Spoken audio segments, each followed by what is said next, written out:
मध्य प्रदेश में होने वाले उपचुनाव के लिए क्या ताजा आंकड़े हैं और मध्य प्रदेश की 27 सीटों के लिए कांग्रेस बीजेपी के उम्मीदवारों के क्या क्या यहां पर नाम निकलकर सामने आ रहे हैं। आखिर 27 सीटों पर किस प्रकार के आंकड़े हैं, सारे आंकड़े आपको दिखाएंगे। और मध्य प्रदेश के लिए जो सबसे ताजा आंकड़ा निकल के सामने आ रहा है, इसके बाद हड़कंप यहां पर बड़ी पार्टी में देखने को मिल रहा है। आखिर 27 सीटों के लिए सबसे ताजा ओपिनियन पोल क्या कहता है और मध्य प्रदेश के लिए जो आंकड़े निकल रहे हैं या फिर यहां पर कह सकते हैं कई विधायक जो हैं इस्तीफा भी दे रहे हैं, उसकी भी जानकारी आपको देंगे। लेकिन इसके अलावा अगर बात की तो चुनाव आयोग के यहां पर गाइडलाइंस जारी होने के बाद यहां पर बीजेपी ने अपना जो है चुनावी प्रचार ग्वालियर चंबल से शुरू कर दिया, क्योंकि महाराज का गढ़ माना जाता है। लेकिन बड़ा सवाल यह है, क्या 2018 के दम पर यहां पर महाराज ने जिस प्रकार से कांग्रेस को एक कह सकते हैं बड़ी संख्या में ग्वालियर चंबल की सीट दिलाई थी, तो क्या अब वो बीजेपी में आए हैं तो क्या वो बहुमत 2018 की तरह उन्हें मिलेगा? यह बड़ा सवाल हर कोई जानना चाहता है। इसका जवाब आपको वीडियो के अंत में मिलने वाला है।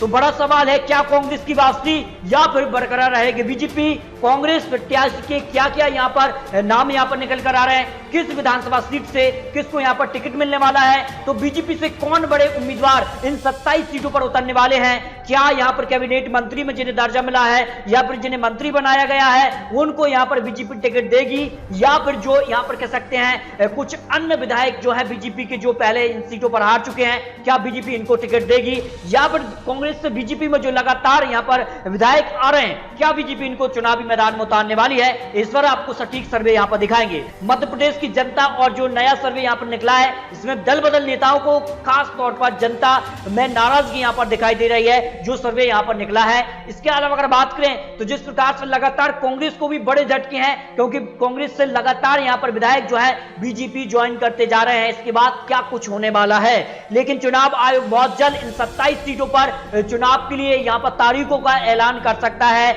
लेकिन तारीखों के पहले मध्य प्रदेश की जनता का मन क्या है और मध्य प्रदेश की इन 27 सीटों के लिए कौन से कांग्रेसी प्रत्याशी होंगे, तो बीजेपी की तरफ से किन्हें यहां पर टिकट मिलने वाला है। ग्वालियर चंबल सबसे महत्वपूर्ण क्षेत्र है और ग्वालियर चंबल से बीजेपी ने शुरुआत कर दी है और लगभग यहां पर कह सकते हैं 3 से 5 हजार कार्यकर्ता कांग्रेस के बीजेपी में गए हैं। ऐसी खबर यहां पर ग्वालियर से निकलकर सामने आ रही है। हालांकि कांग्रेस इसका जमकर विरोध कर रही है, क्योंकि कांग्रेस मानकर चल रही है कि ऐसा कुछ नहीं है, फर्जी यहां पर रिकॉर्ड तैयार कर रही है बीजेपी कि कांग्रेस के जो नेता हैं या फिर कह सकते कांग्रेस के जो कार्यकर्ता हैं वो बीजेपी में गए हैं। लेकिन अगर बात करें 27 सीटों के लिए जो कांग्रेस ने अपने उम्मीदवारों का नाम जो है लगभग यहां पर फाइनल माने जा रहे हैं। सांबेर विधानसभा सीट के आंकड़ों की अगर बात करें तो सांबेर से जो है आप कह सकते हैं बीजेपी के बड़े नेता हैं प्रेमचंद गुड्डू, लेकिन वो कांग्रेस में शामिल हो गए हैं, तो कांग्रेस उनको ही यहां पर टिकट देने वाली है। यहां पर कह सकते तुलसी सिलावट जो है वो बीजेपी ज्वाइन कर चुके हैं, तो वो बीजेपी से उतरेंगे। तो यहां पर बीजेपी के ही बड़े कैंडिडेट प्रेमचंद गुड्डू जो है यहां से उतरने वाले हैं। सांबेर विधानसभा सीट कांटे की टक्कर होने वाली है, यानी ये हॉट सीट यहां पर बनने जा रही है। इसके अलावा अगर बात करें कांग्रेस की तरफ से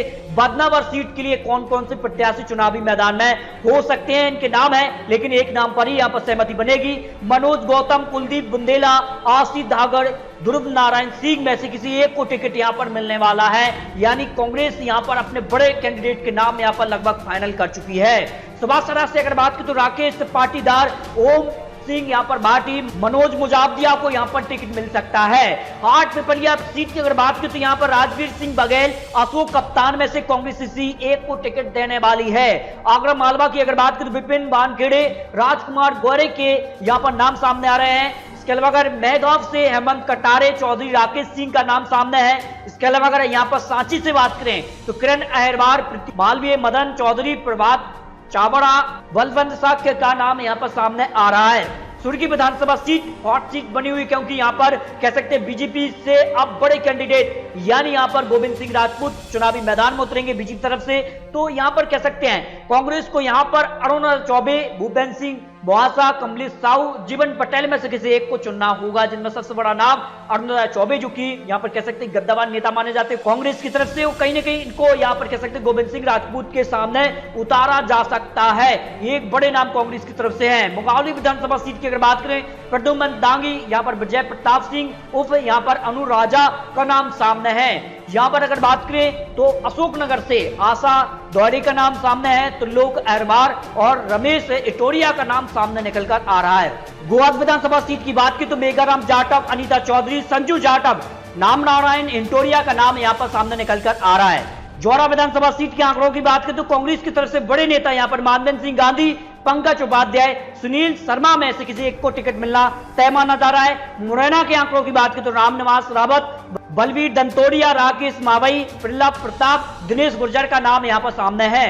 सुमावली से अगर बात करें तो अजब सिंह कुशवाहा, राम लखन दंतोड़िया, वृंदावन सिक्कबार का यहां पर नाम सामने आ रहा है। दिमनी विधानसभा सीट के आंकड़ों की बात करें तो रामेंद्र सिंह यहां पर तोमर, वीरेंद्र सिंह तोमर में से किसी एक का नाम यहां पर सामने आ रहा है। यहां पर अगर भांडेर विधानसभा सीट के आंकड़ों की दिखाएं आपको तो फूल सिंह बरैया, महेंद्र बौद्ध और अनु भारती में से किसी एक को टिकट यहां पर मिलना तय माना जा रहा है। बमोरी विधानसभा सीट के आंकड़ों की बात करें तो के.एल. अग्रवाल, सुमेर सिंह गड़ा का नाम यहां पर सामने है और करेरा से शंकुतला खटीक और प्रागीलाल जाटव का नाम सामने आ रहा है। डबरा विधानसभा सीट की बात करें तो सत्यप्रकाश परसोड़िया, वृंदावन कोरी में से किसी एक को टिकट मिलना तय माना जा रहा है। ग्वालियर पूर्व से अशोक सिंह, बुंदेल सुक्के और रश्मि पवार, देवेंद्र शर्मा का यहां पर नाम सामने है। ग्वालियर से अगर बात करें तो संत कृपाल सिंह, सुनील शर्मा, अशोक शर्मा का नाम कांग्रेस की तरफ से बड़े कैंडिडेट यहां पर माने जा रहे हैं। अंबा विधानसभा सीट की अगर बात करें सत्यप्रकाश है सकबार, सौरभ सोलंकी में से किसी एक को टिकट मिलना तय माना जा रहा है। पौड़ी विधानसभा सीट के आंकड़ों की बात करें तो हरिवल्लभ शुक्ला, रामनिवास रावत, प्रद्युमन वर्मा का नाम यहां पर सामने है। अनूपपुर विधानसभा सीट के अगर आंकड़ों की बात करें तो ममता सिंह, उमाशंकर इकोई, विश्वनाथ सिंह, विशासुलाल कुल्हाला, रेवा सिंह का नाम यहां पर सामने है। तो दोस्तों मध्य प्रदेश की 27 सीटों के लिए जो है कांग्रेस की तरफ से इन नामों पर सहमति बनी है, लेकिन अंतिम मोहर तो यहां पर कह सकते हैं कि जो मध्य प्रदेश के जो है अध्यक्ष हो या फिर कह सकते हैं कमलनाथ का ही यहां पर अंतिम फैसला होगा।